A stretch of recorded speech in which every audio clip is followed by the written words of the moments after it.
শুধুমাত্র নুরুল নয়, আমাদের ছাত্র অধিকার পরিষদের সাধারণ সম্পাদক নাজমুল হাসান থেকে শুরু করে আমাদের দল এবং অঙ্গ সংগঠনের শতাধিক নেতা কর্মীকে নির্মম ভাবে পিটিয়ে রক্তাক্ত করেছে সেনাবাহিনী এবং পুলিশ।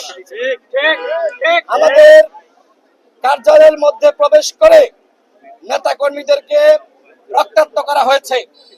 গতকাল আপনারা খেয়াল করে থাকবেন এবং অনেক মিডিয়াতে এসেছে কিভাবে গণ অধিকার পরিষদের কার্যালয় ভাঙচুর করেছে সেনাবাহিনী। আমাদের যে সকল নেতা কর্মীরা